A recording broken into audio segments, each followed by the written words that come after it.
Assalamualaikum warahmatullahi wabarakatuh. Wassalatu wassalamu ala asyrafil mursalin sayyidina wa habibina wa syafi'ina wa maulana Muhammadin wa ala alihi wa sahbihi ajma'in. Wa la hawla wa la quwwata illa billahil aliyyil azim.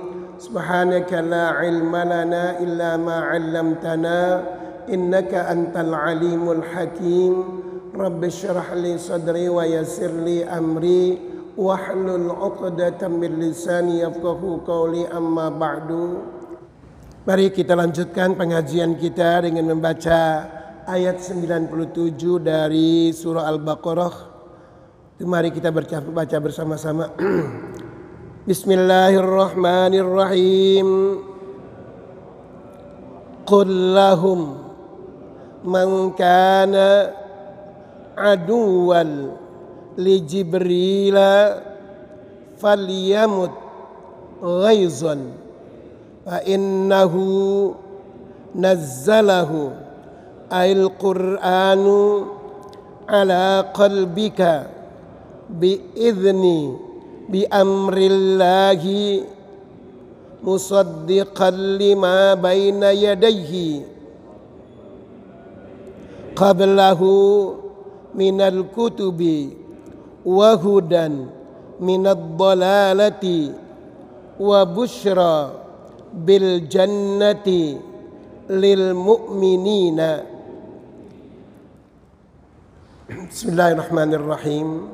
Qala Syekhul Muallif rahimahullahu ta'ala wa adaman naf'a bihi wa bi barakati ulumihi wa bikum fid daraini amin. Qala radhiyallahu ankum ajma'in. Qul man kana aduwwan li Jibril fa innahu nazzalahu ala qalbika bi idnillahi musaddiqan lima baina yadayhi wa huda wa busyra lil mu'minin. Ayat 97 surah Al-Baqarah ini turun ada sebabnya. Di sini dijelaskan wa sa'ala ibnu Suraya an-Nabiyya.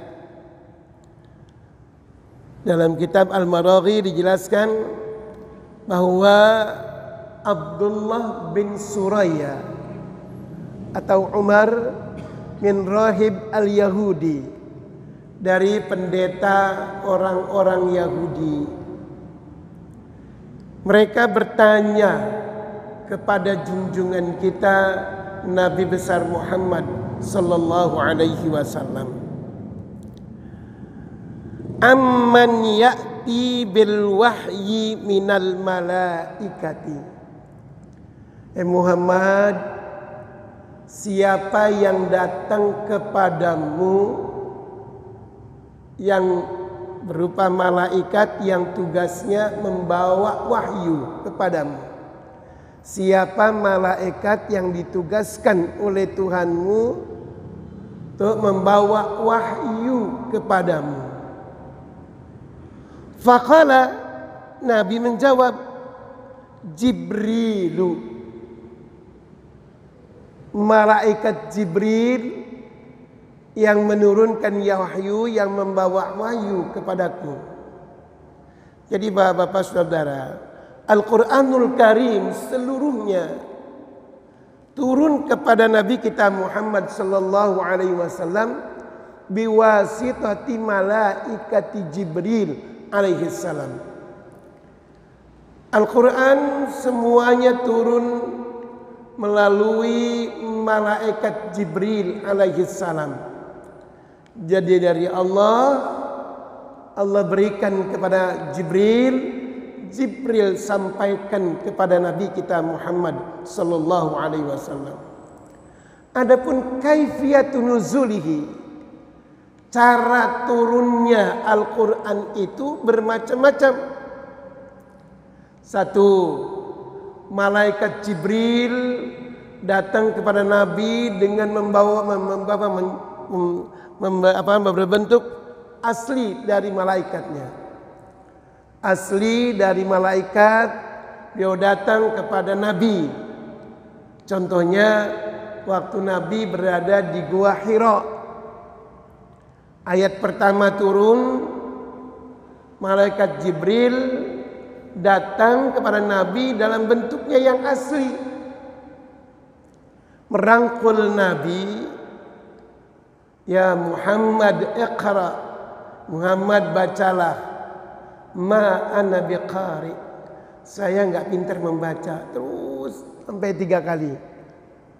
Teruskan, iqra bismi rabbikal ladzi khalaq, sampai 'allamal insana ma lam ya'lam. Itu adalah ayat pertama yang dibawa oleh malaikat Jibril dari Allah kepada junjungan kita Nabi Muhammad sallallahu alaihi wasallam. Ya, terima, dan Jibril datang dalam bentuknya yang asli. Ada yang kedua yang paling berat dirasakan oleh Nabi. Nazzala ala qalbika.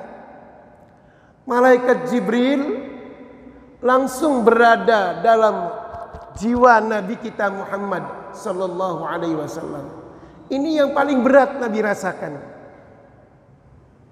Kalau yang pertama tidak terlalu berat, tapi karena pertama Nabi terima di Gua Hira, akhirnya Nabi pulang merasa demam, lalu minta diselimuti oleh istrinya Siti Khadijah. Beliau cerita, Nabi Khadijah bilang, tidak mungkin Tuhanmu marah kepadamu, karena kalla, gak mungkin, karena kau orang baik, sambung silaturahmi dan sebagainya. Nabi tertidur.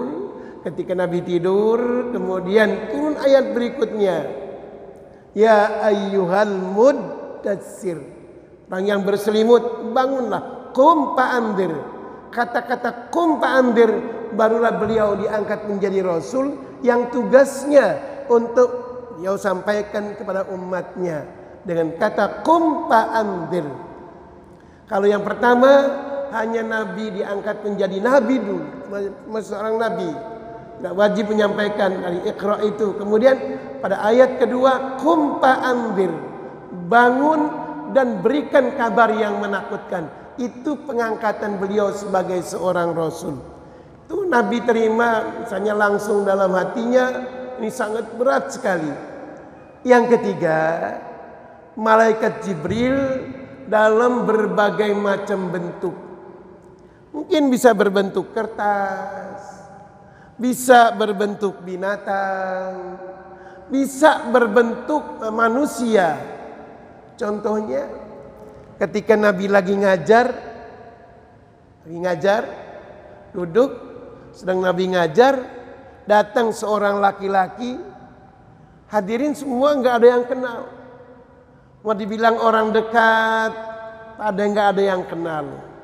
Mau dibilang dari jauh, kok bajunya rapi, rambutnya tersisir rapi, tidak kusut. Pada diam, nggak diam. Dan langsung berani duduk di depan Nabi, sehingga fa'asnada rukbatahi ila rukbatahi, sandarkan lututnya Nabi dengan lututnya dia.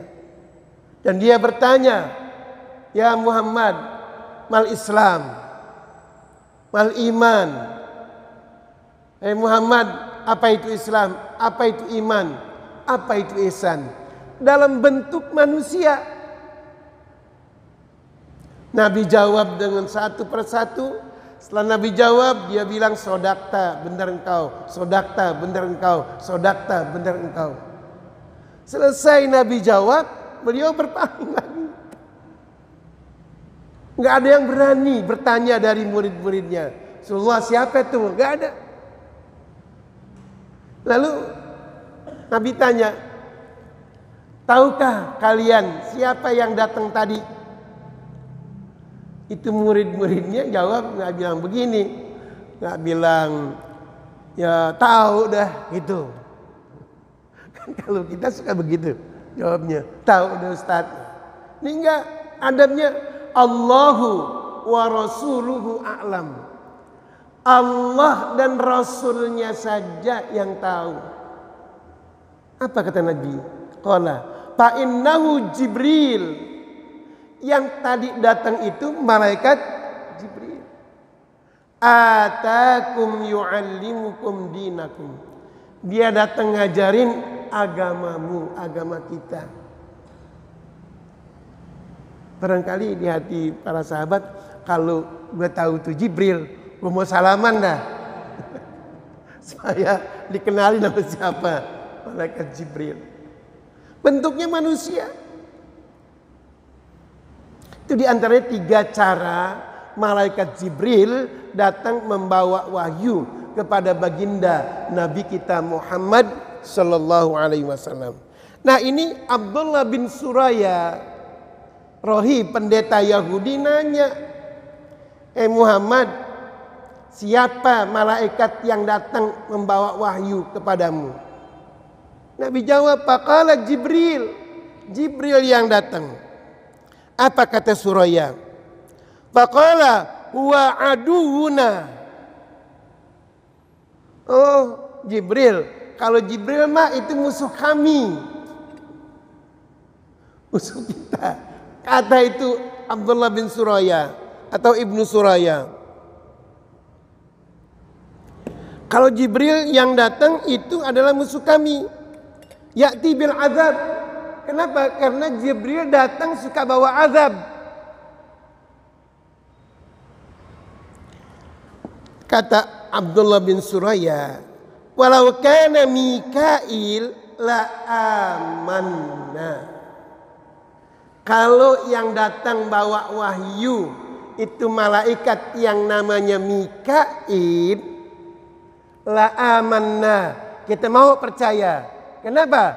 Karena malaikat Mikail datang membawa rizki, datang membawa kedamaian. Itu kata orang-orang Yahudi. Jadi pada dasarnya orang Yahudi juga percaya dengan malaikat-malaikat. Dan dia juga tahu namanya Jibril yang 10 itu.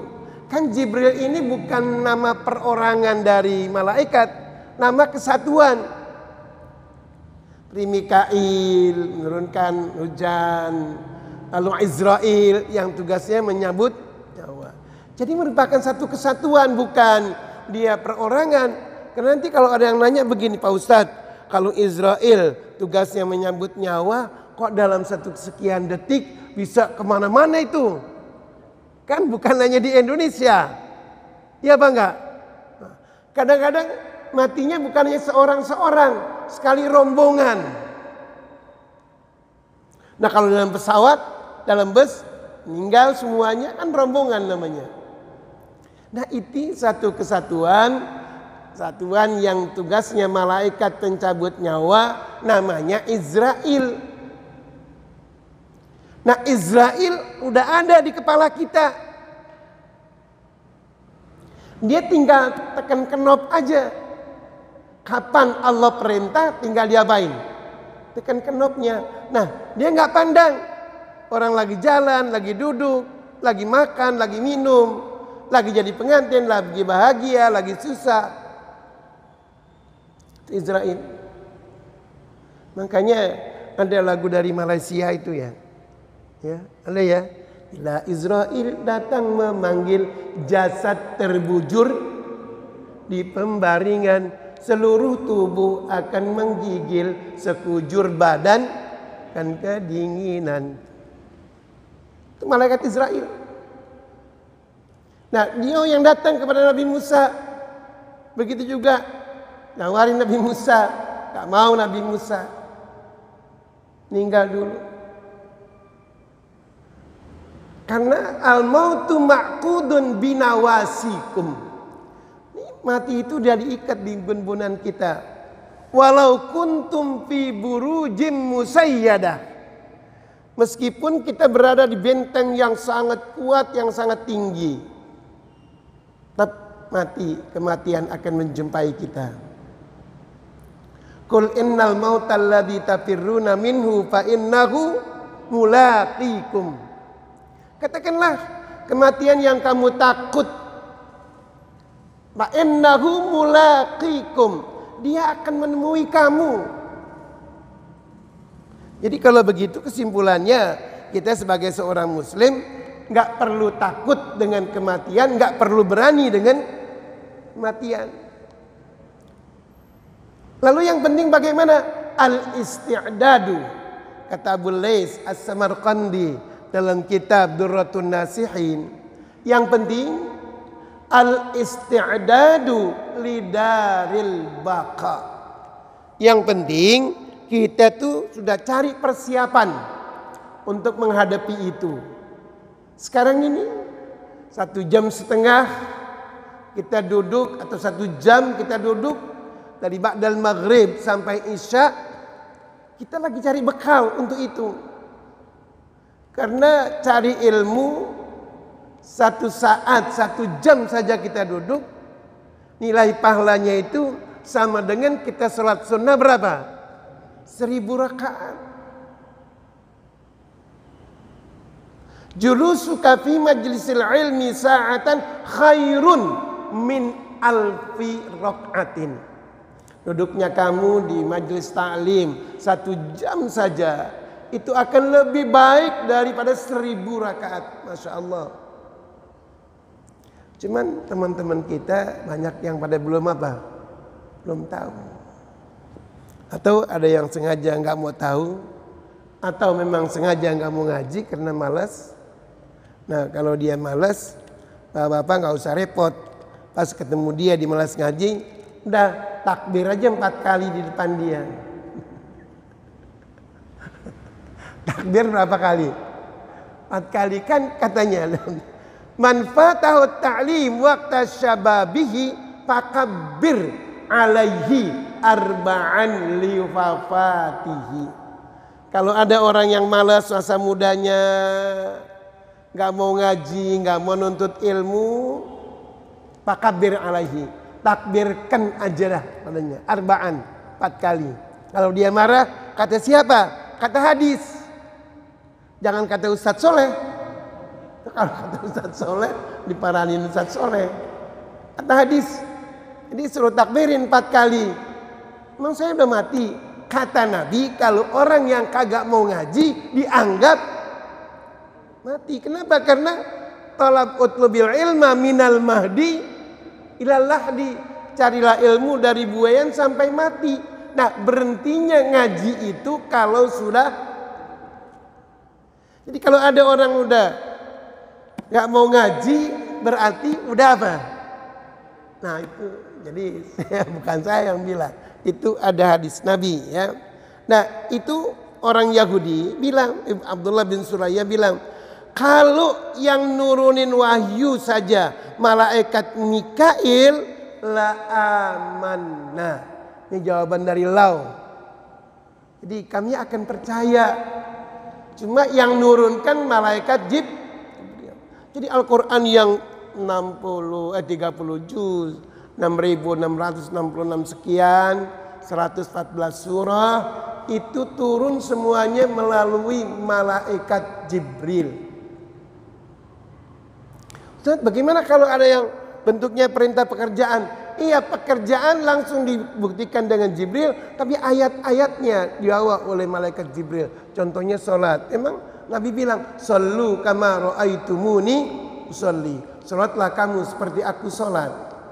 Fi'liyahnya diajarkan oleh Jibril, tapi ayatnya aqimus shalah wa atuz zakah itu diterima oleh Nabi dari malaikat Jibril.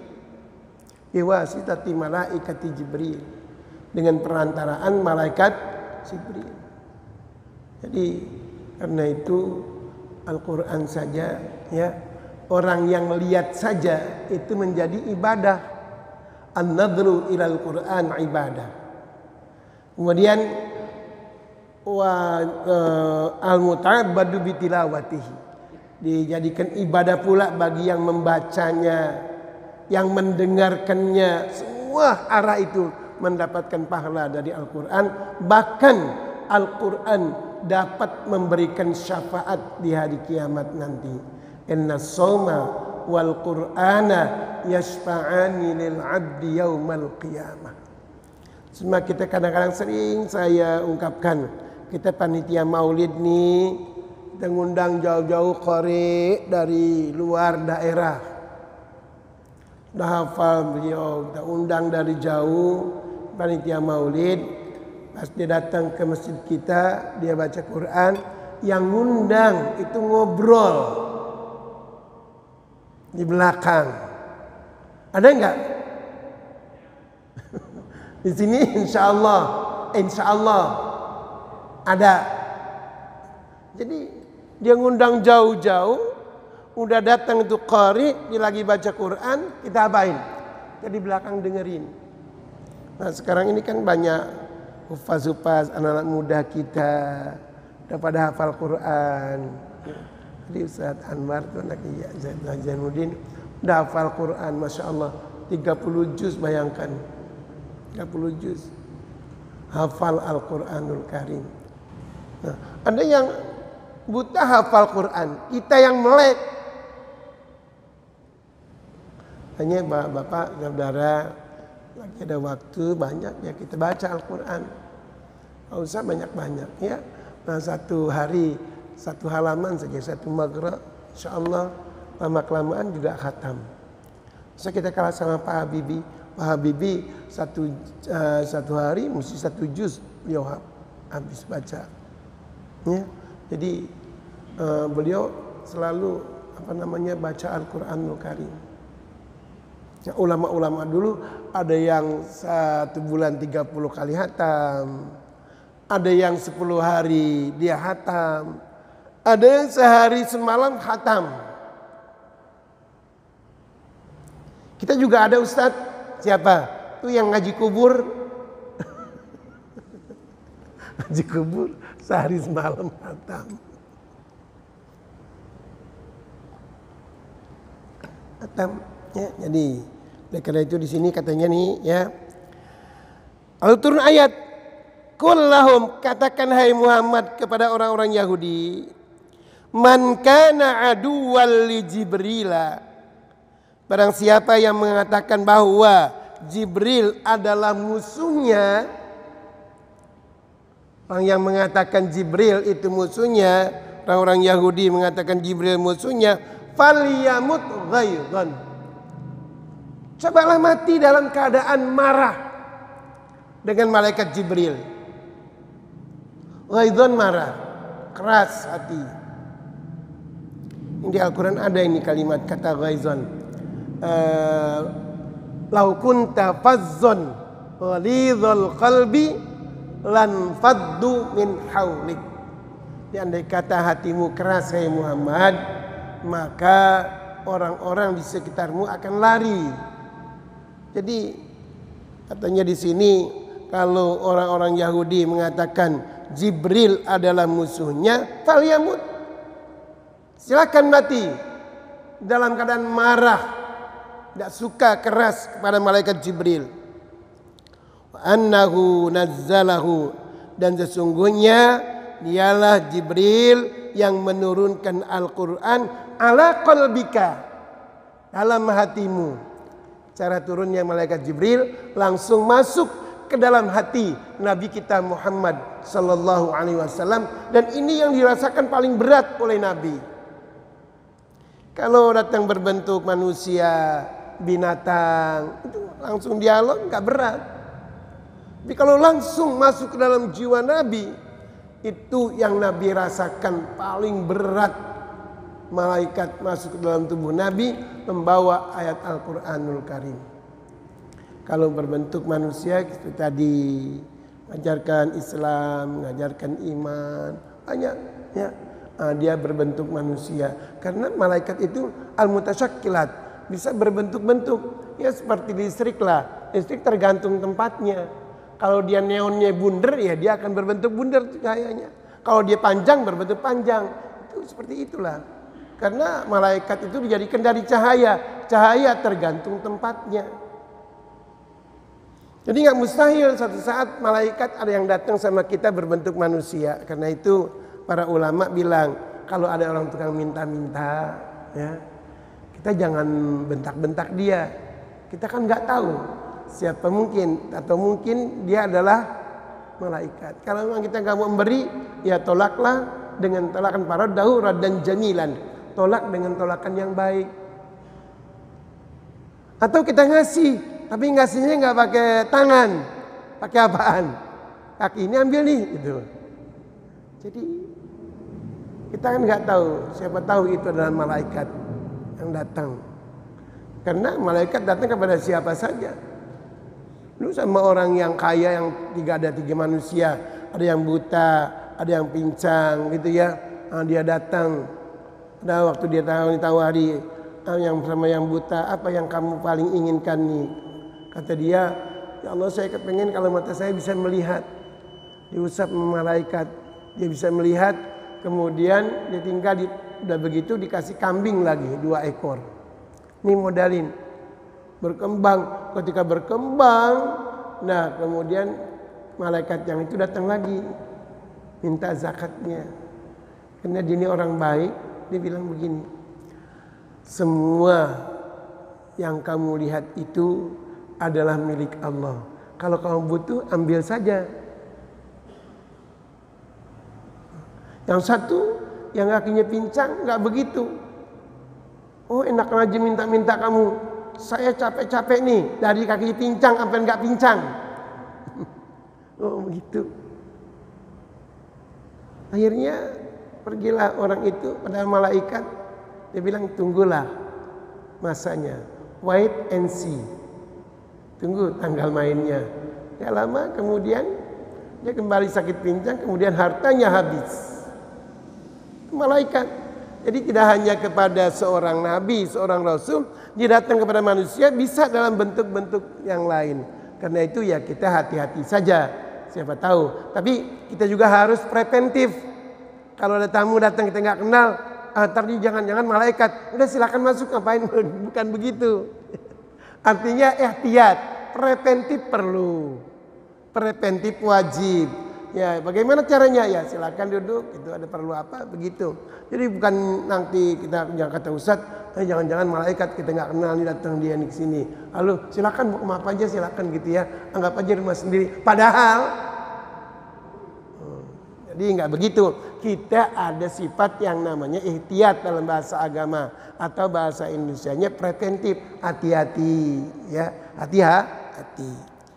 Lalu katanya di sini ala qalbika bi'izni bi amrillahi musaddiqan lima baina yadayhi.